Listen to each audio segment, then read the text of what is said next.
Hello, students. Welcome to the 13th online lecture for the subject of sociology.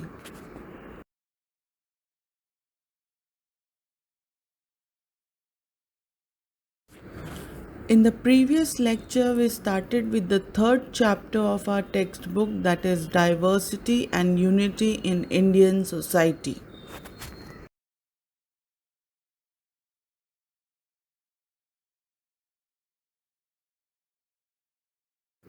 The second topic in this chapter that we will study is Unity in Diversity.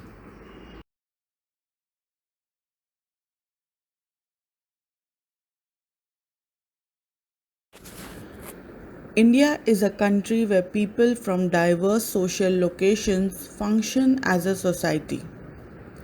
Indian society is characterized by integration of the plural tradition and cultural practices that gives it a sense of we feeling. This assimilation of diverse tradition is enabled by the Constitution of India to remain a secular society. Unity in diversity is a theme that runs through the entire course of Indian history. There is so much diversity in India along lines of region, language, religion, caste, etc., that a picture of unity becomes complex.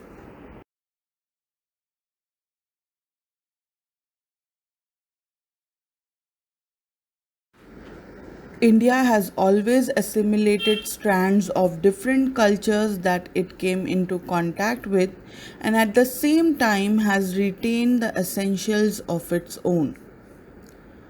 Despite numerous invasions, people have managed to maintain the spirit of the past. The fact that Indians today, despite their differences, have adapted to political democracy indicates the underlying unity in diversity. One important point is that the Indian people have never regarded diversity as a problem but more as a treasure to be cherished.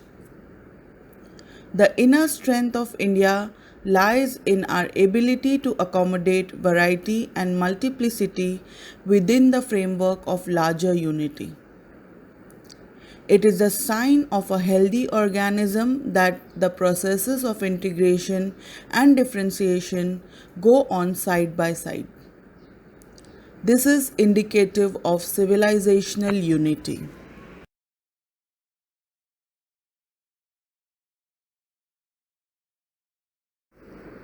At the basis of all the coexisting diversities, there exists a fundamental unity. This has created a complex culture decisively pan-Indian in nature. The concept of secularism in the Indian context is particularly useful. In India, secularism implies respect and tolerance for people of all faiths. India has been and continues to be a land with multiple faith systems. This necessarily includes acceptance of people who do not subscribe to any religious identity, custom, or practice, but who may express their loyalty and commitment to secular values such as scientific endeavor, humanitarianism, humanism, and so forth.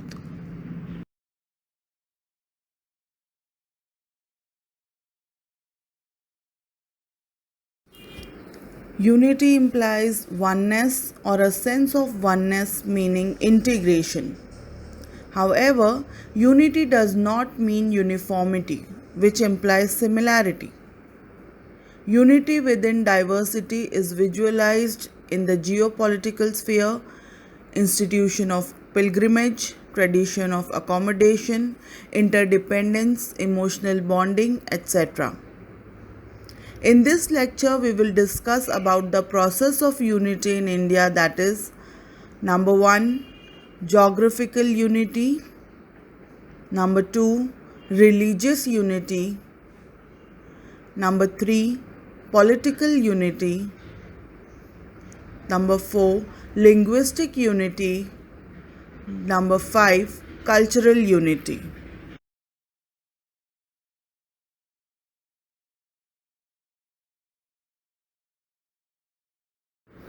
Number 1, geographical unity. India, like every other country, has its own boundaries that are natural. In the north stands the great Himalayas and water bodies on the other sides of the Indian peninsula. Climatic conditions vary to a large extent in different parts of India, though the predominant monsoon season connects the whole country. We find unity in the agrarian cycles such as the sowing season and the harvest season. The natural resources such as rivers, minerals, and forests cut across the length and breadth of India. Sharing of these resources gives the people a sense of oneness.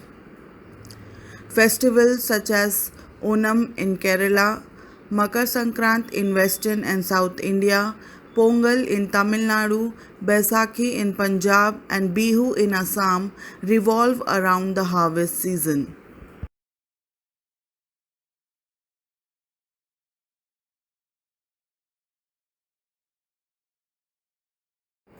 Number 2, religious unity. Although various religious groups in India present external difference, it is not impossible to trace some commonly shared elements. Each religion preaches fundamentally religious faith and shares a belief in the value of life, compassion, devotion, and virtues such as honesty, simplicity, goodness, etc. India is a land of diverse religious faiths. Religious unity in India finds its expression through places of worship scattered all over the country. Visitors from India and abroad throng to religious places of Hindus as Badrinarayan in the north, Dwarka in the west, Rameshwaram in the south, and Puri in the east. The Golden Temple of the Sikhs in Amritsar, the Christian church at Velankani, the Jewish synagogue in the Fort Kochi, shrines of Muslim saints, Ajmer Dargah, etc. Festivals such as Kumbh Mela, Feast of Mother Mary, Kurukshetra Festival, Ganpati, Durga Puja, Moharram attract lakh of people of all faiths year after year. Let's look at the role of religion in social integration. M.N. Srinivas examines the role of religion in social integration as a binding force among individuals and groups. He refers to 3 points. Number 1, the relation between different caste and religious group at the village and other local levels. Number 2, the general role of religion in the economic development of the country. Number 3, religion and socio-economic privileges. There is an association between religious communities and specific economic functions they perform. The spread of various communities all over the country and diversification of their economic activities have strengthened the process of social integration.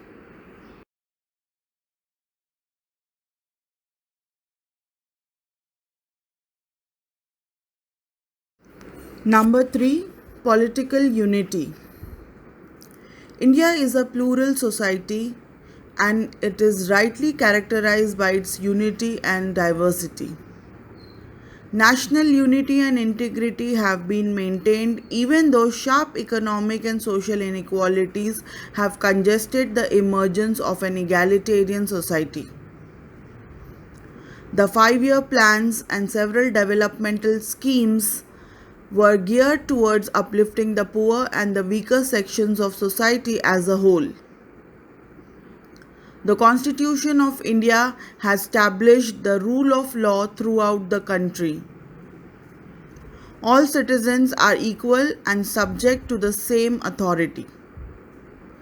Religion, language, region, caste, gender, or community is no longer the basis of special social status, powers, and privileges.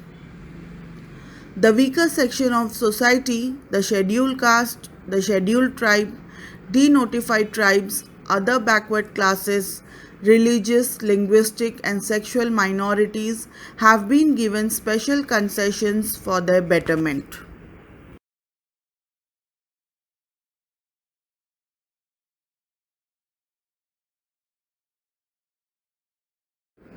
Number 4, linguistic unity. Linguistic unity means that every language in the country, whether regional or national language, must be treated equally. The Indian state recognizes linguistic diversities and also makes special provisions to protect and support some of the languages and dialects that are on the verge of extinction. The three language formula followed by all state education boards enable the inculcation of Hindi and English as languages to connect with the Union, English to connect with the outside world, and the regional or local language for communication within the state. Classical languages and languages of linguistic minorities have also found a place in educational curriculum.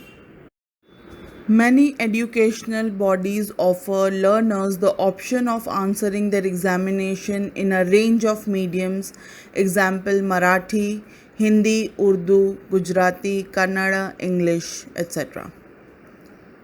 Doordarshan and Akashvani have programs in multiple Indian languages that reach out to millions of people who tune into them.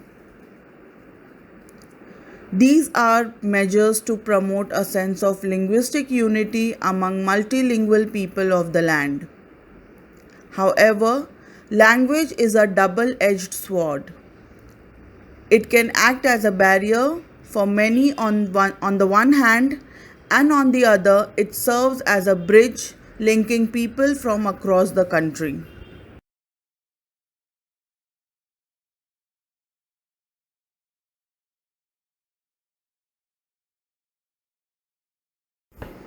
Number 5, cultural unity.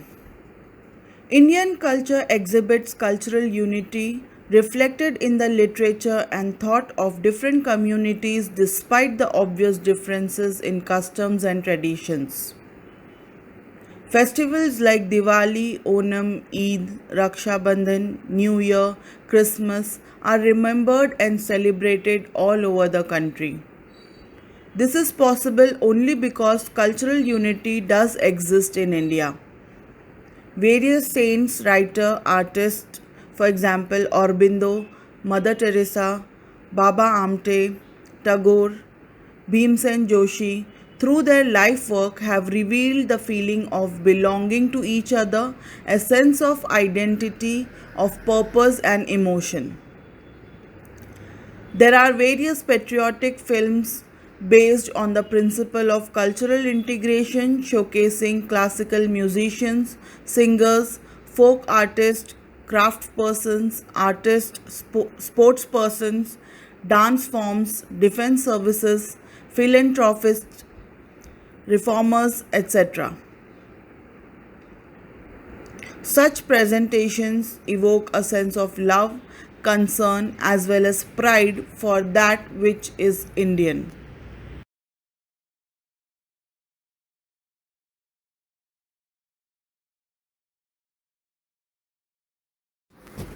Here we come to the end of the topic. So today we studied about the unity in diversity in Indian society. In the next lecture, we will study about the challenges to national unity. Thank you.